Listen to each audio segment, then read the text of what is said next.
It's 88.5 XPN. Eric Schumann with you on tonight's New Music Show. Very excited to have on the phone with me one of my favorites, and I know he's one of yours as well. This is Damon Albarn on the phone. Damon, good to have you here. Oh, thank you very much. Congratulations on the release of this new album. The Magic Whip is officially out this week. It's Blur's first album since 2003. Yes, so it's our miraculous child. Tell me a little bit about the early recording sessions for this, because some of these tracks, the sessions go back a couple of years after a festival got canceled. Yeah, I mean it's we were to play 3 dates, one in Hong Kong, one in Tokyo, and one in Jakarta. And when we arrived in Hong Kong, the date in Tokyo was cancelled. A very short notice, and we were sort of left with the option of, do we go back to London or just go on a holiday or do something with our time? And it was kind of a perfect opportunity, and there'd never been an opportunity like that where we were so far away and had absolutely no distractions. And I just thought that would be a nice thing to do, and not sort of place too much emphasis on what the outcome was, and just sort of enjoy the process, really. So we found a small studio in Kowloon. I mean, it was really small, no distractions whatsoever, and we just we got up in the morning, went on the tube, went to the studio, worked until we were sort of exhausted, and then came back. So it was, in a way, the first time that we'd been together in that way for, I don't know how many years. I mean, I remember that's what we used to do when we first started recording, was we'd all kind of travel to the studio together, Yeah. It's it's something that you forget. You forget as you get older and everyone has families, and I don't know, that simple act of doing the same thing at the same time together, is clearly really important if you're going to make a record that's got any sort of vibe about it. And was it mostly recorded with all 4 of you in the same room, all playing at once? Yeah, I mean, I because it wasn't really prepared in any sense prior to that date being cancelled.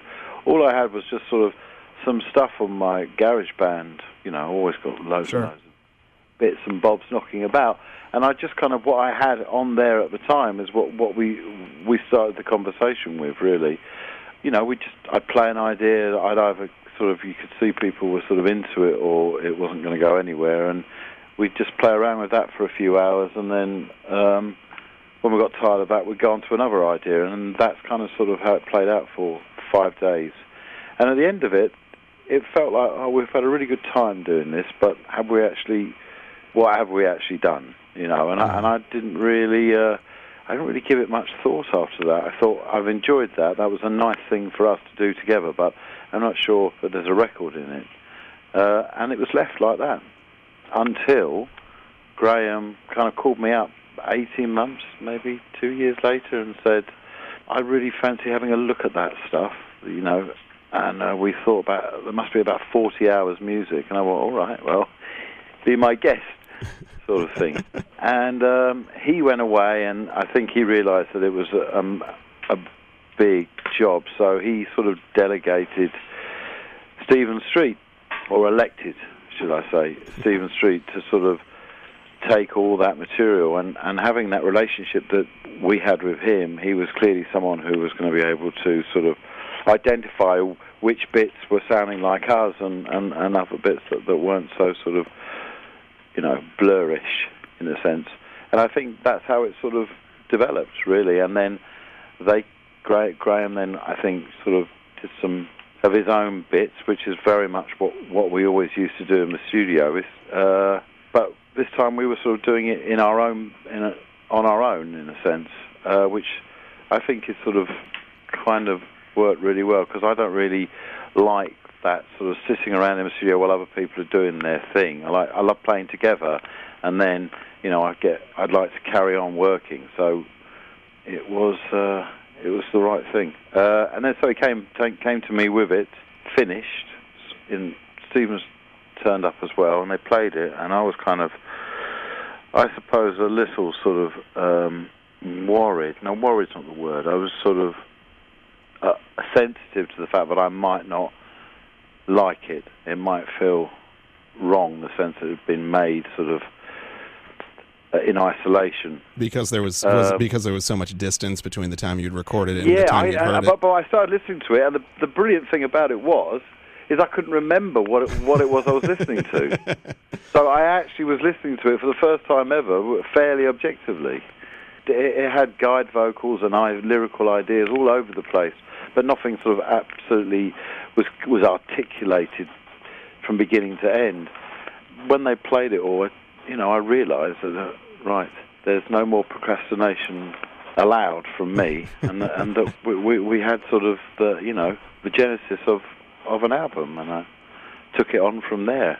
Went back to Hong Kong, because I thought, well, I've got to find some sense to this, because this is so weird. This is something that I'd forgotten about, but obviously I was there.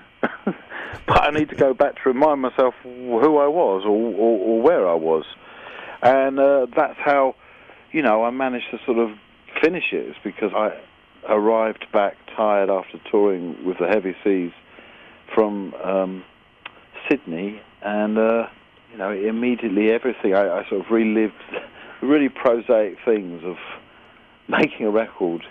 How you get to the studio, where you go to eat, all of that stuff. Same hotel, and I kind of walked in my own footsteps as a sort of ghost, and then and that's kind of how the story of the Magic Whip came into being. It's a bit mad at the moment because I'm trying to finish this musical I've been writing for the National Theatre here, and it's nearly done, but it's sort of, it's really detailed, and I keep having to rewrite bits because the director and the narrative keeps changing a little bit. Mm-hmm. So that's really, really, and doing that and doing this, talking about this record, it sort of brain's a bit frazzled today. It's all right. It makes me, actually, that kind of leads me to the other thing I wanted to talk to you about. With so many different projects that you've been involved with over the years, really not taking a break for very long. To you, what does... I do take a break, though. You see, I do. I never work on school holidays. I don't work weekends normally. I work 5 days a week, just like I just do a normal, 5-day-a-week job.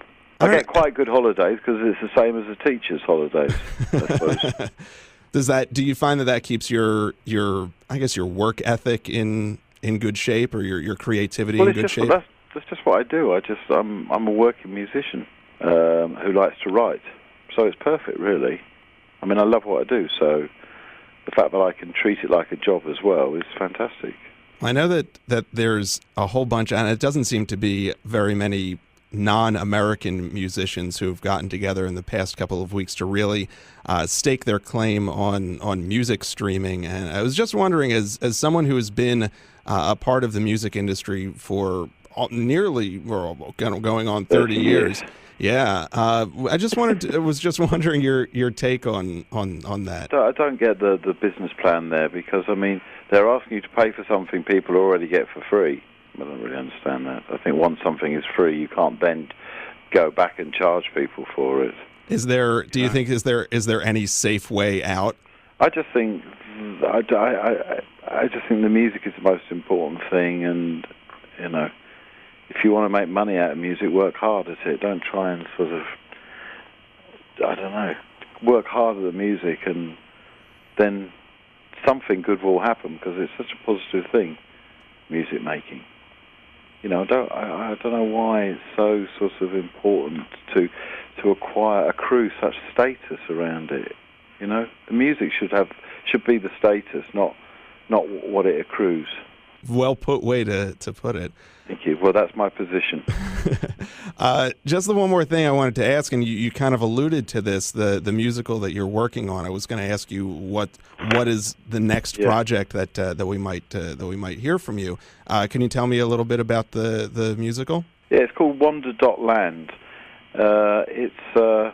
It loosely sort of it's should I say it's inspired by Lewis Carroll's Alice in Wonderland and Alice in the Looking Glass, but it's not, the Wonderland and Down the Rabbit Hole are very much a journey taken into the internet. But it exists in the internet, in Wonderland, really, and in the real world, and it has two different kind of musical landscapes. One which is sort of, I suppose, sounds a bit kind of like a mix between Oliver and Kurt Weill, and the electronic side of it is when the character of Alice is online and has got her avatar and is in that world, because she gets in a lot of trouble when she's in there, and I mean it's a dark place, the internet. So characters like the Cheshire Cat are, they're the sort of the dark shadows that lurk in the internet, and so it's an interesting thing, because it's very much in the modern. It's very much now. It's about now. It's about a family now. But when she's in the internet, so to speak, or the internet is in her, or whatever. I don't know philosophically which way you lean on that one. But it all goes electronic, so it goes from sort of Lionel Bart meets Kurt Weill into, I don't know, electro temperance band. I don't know. It's pretty all over there at the moment. But I mean, I'm hoping it will make sense. But I'm enjoying it enormously, though. You had me sold at Oliver meets Kurt Weill. But no, it's definitely got a bit of that. I mean, I don't know. I've always wanted to write a proper musical. I mean, I've written 2 musical things for the stage, but this is my first real story attempt at storytelling. Yeah. Well, that's terrific. And when can we expect to hear some of these compositions? The beginning of it's having a sort of premiere run at a thing called the Manchester International Festival at the beginning of July this year. So it's really close. It's kind of mad. I've got this record and this thing all coming out within 2 months of each other. It wasn't planned that way. It's just that's the way it is this year. Well, I know a lot of the touring that Blur did before, long before this album was even kind of announced. Is there going to be a tour to follow the release of the Magic Whip? Oh God, I suppose there should be. But I don't know. I mean, I love playing. Yeah, I know. I do like touring. I just don't like touring too much. And the problem is, once you start touring, you can go on for a long time if you want to. So I always try and put the brakes on it. Although I do end up doing quite a bit anyway. I mean, I'm up for coming to America. I'd love to play in America again, but I've got to feel that there's people really, really want to see it. You know what I mean? Right. And I mean, it's okay. I can come to New York or whatever, or Los Angeles. But that's not a tour, is it? If we're going to do a tour, you've got to feel that people really want to see it. I mean, I know there are people out there who are sort of into the Blur thing, but I just don't know. I don't know how many, really. So it's a bit of a mystery to me. I can assure you that if Blur wanted to do a residency in Philadelphia, we would be more than pleased to have you guys stay for as long as you like. Well, I like Philadelphia. It's one of the first places, the radio station, I can't remember its name, but I used to go there a lot in the early days. Let's just say it was this one. Well, I'm sure it was then. Well, Damon, thank you so much for taking some time to talk to me tonight. My pleasure, Thad. Thank you for giving me the time. The Magic Whip is out now. Thank you.